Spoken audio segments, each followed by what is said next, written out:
may be seated.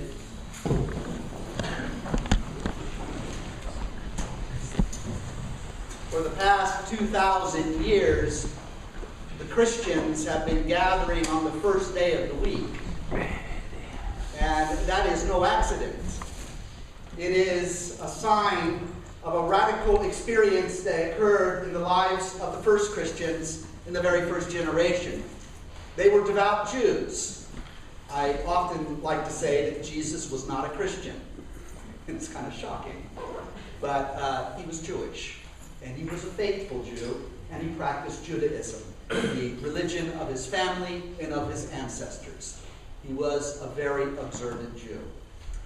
But among this Jewish community in Jerusalem was a radical shift, because they were commanded by God through the prophet Moses for a couple of thousand years before the time of Jesus to remember the Sabbath day and to keep it holy.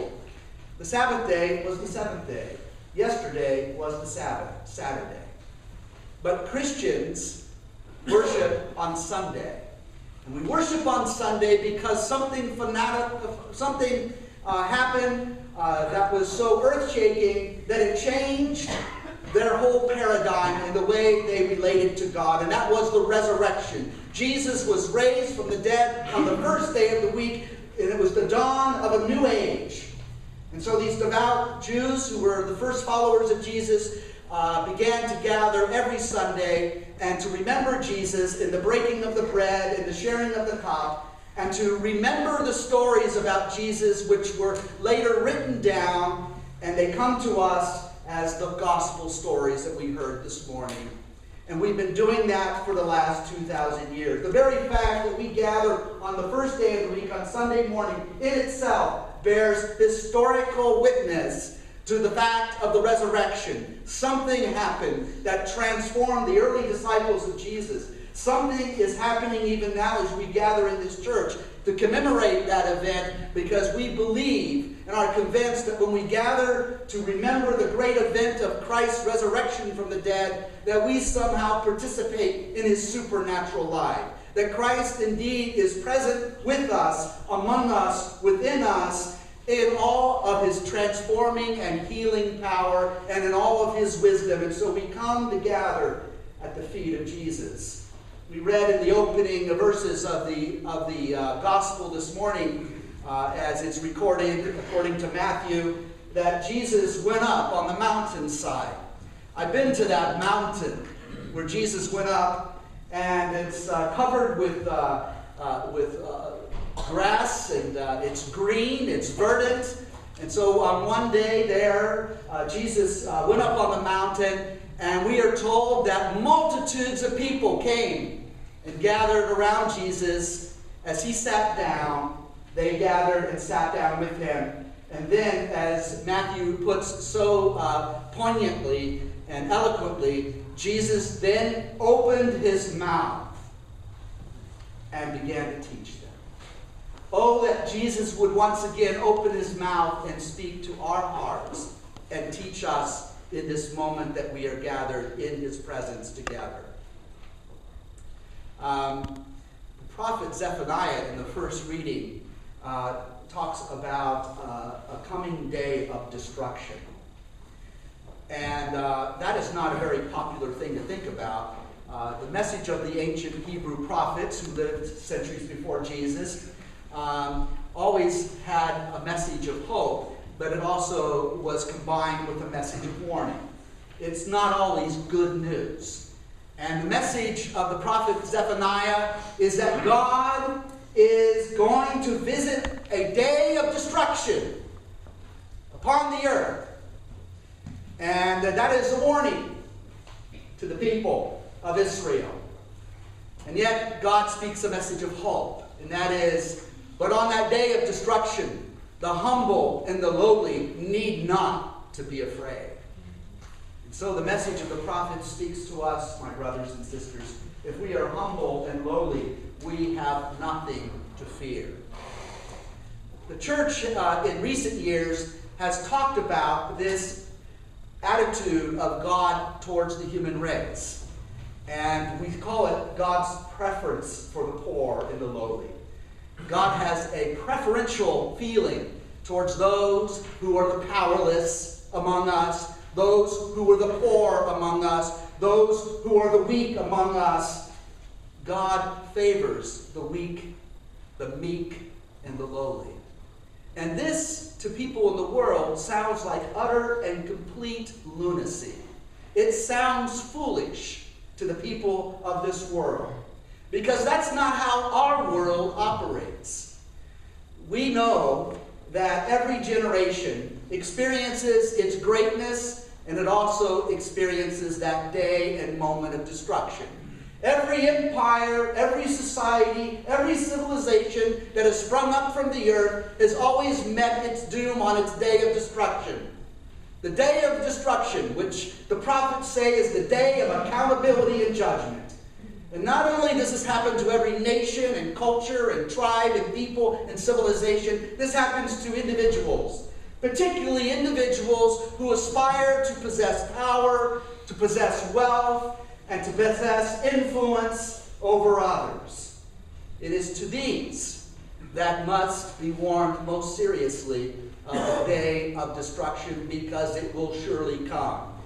In fact, for each of us as individuals ultimately have to face our own day of destruction. The day of our death awaits us. The day of our demise comes. It is something that is a universal truth that faces all of humanity. This doesn't sound like joyful preaching, does it? It sounds like fire and brimstone. The day of destruction, repent everyone. But there's a profound truth that we need to be sober-minded about and to think about seriously. We see it now at this very moment in the world. President Mubarak of Egypt is facing his day of judgment. He is facing the day of his destruction.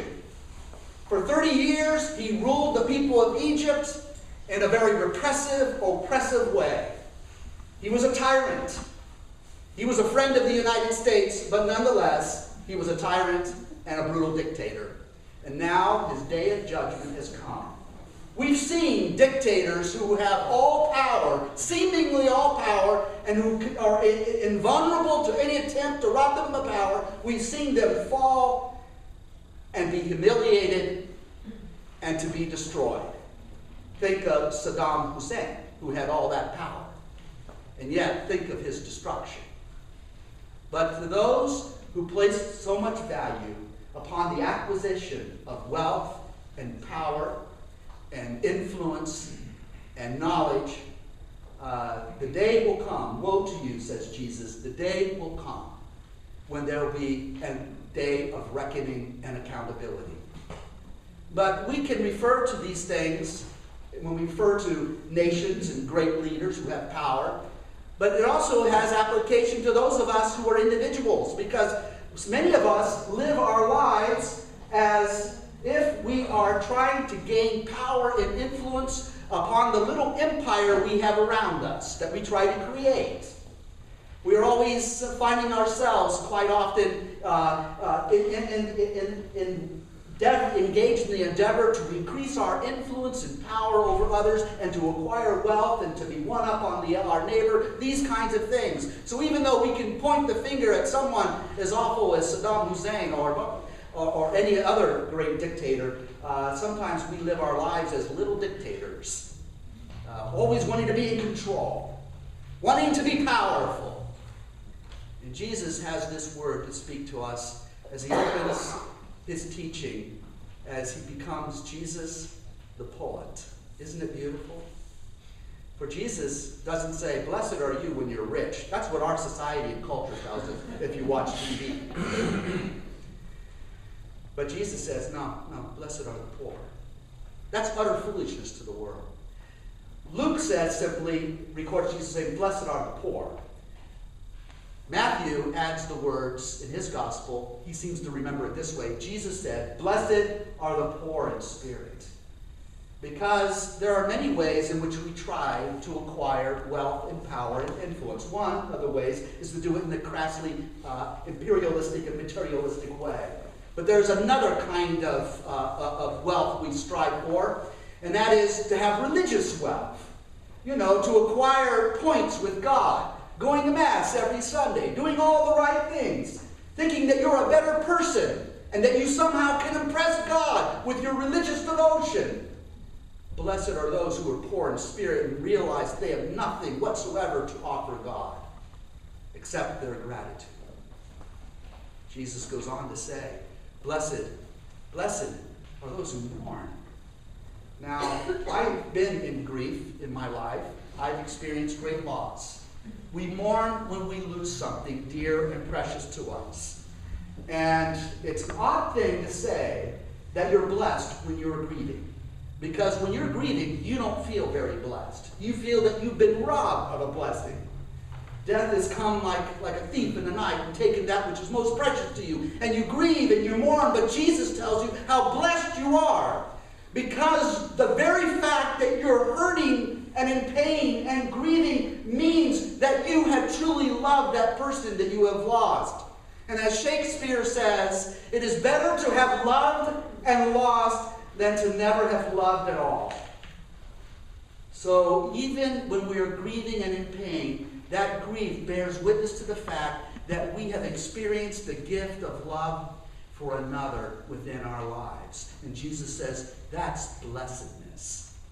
You can avoid a lot of pain if you avoid loving anybody, is what Jesus is saying to us. So blessed are you who mourn, for you will be comforted. The love that causes your pain will also be the love that will bring you comfort and peace in your time of loss.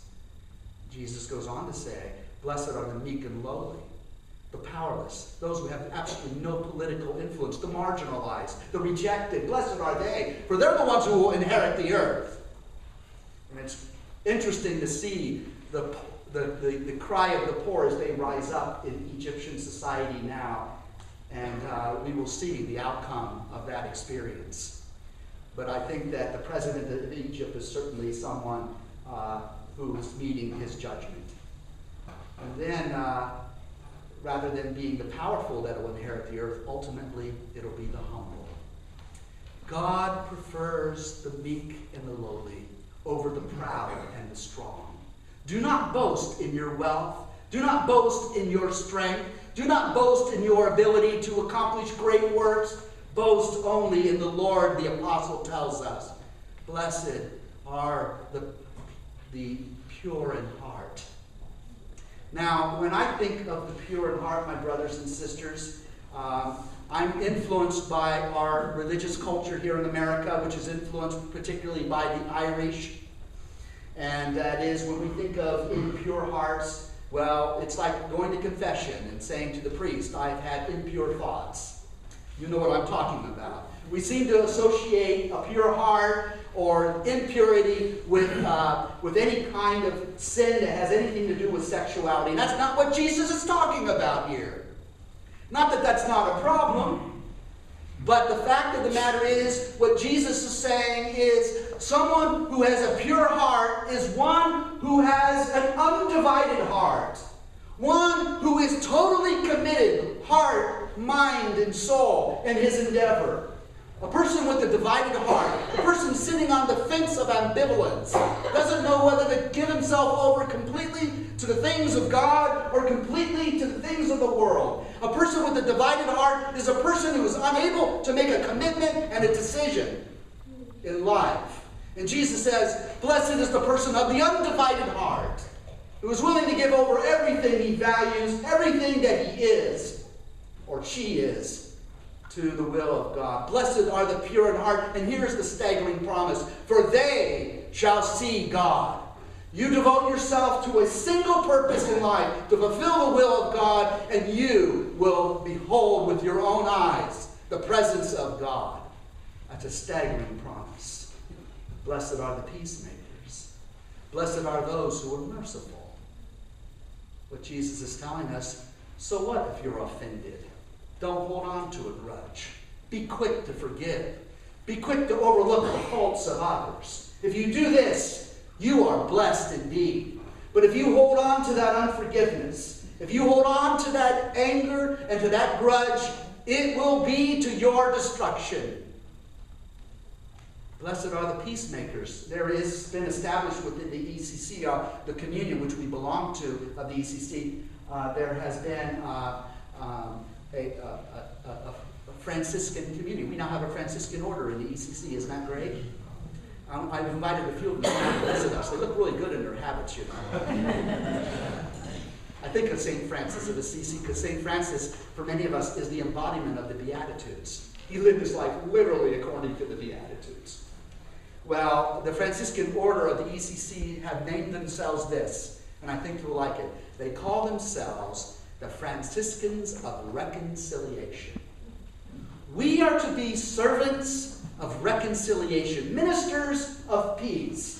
And whenever there's conflict, we ought to be peacemakers to help resolve conflict. If we are in conflict with another, we need to resolve that conflict. We are called to engage so that all people will be reconciled with one another and with God. So conflict and war will cease, and we find peaceful and seek peaceful solutions for conflicts that exist among us. Jesus says, for a person like that, if you are a peacemaker, if you're a reconciler, then you are rightfully called a child of God. You are the children of God. You are the offspring of God. And the offspring resemble their father. And the father is a reconciler. The father is always working for redemption and peace and unity and love between his beloved creatures. This is what God is all about, and we become like God when we are peacemakers. This is powerful teaching. If we take it to heart, and it will transform our lives if we allow it to, with the very presence of Jesus, the resurrected one, living in our hearts and in our lives. Rejoice, rejoice, and be exceeding glad, for great is your reward in heaven. My brothers and sisters, blessed are you when people criticize you, insult you, put you down on account of your faith in Jesus. For so they treated the prophets before you. Rejoice, because the day of destruction will come for you too. The day of destruction waits us all. But if you are humble and meek, if you are poor in spirit, if you are a peacemaker, if you're pure in heart, if you are one who feels great sadness and grief because of the state of the world and all the loss that goes on, if you're that kind of person, you have nothing to fear on the day of destruction, because you will hear the words from the one who's called you into being. Well done, my good and faithful servant. Rejoice. Sing it with me. Rejoice and be exceeding glad, for great is your reward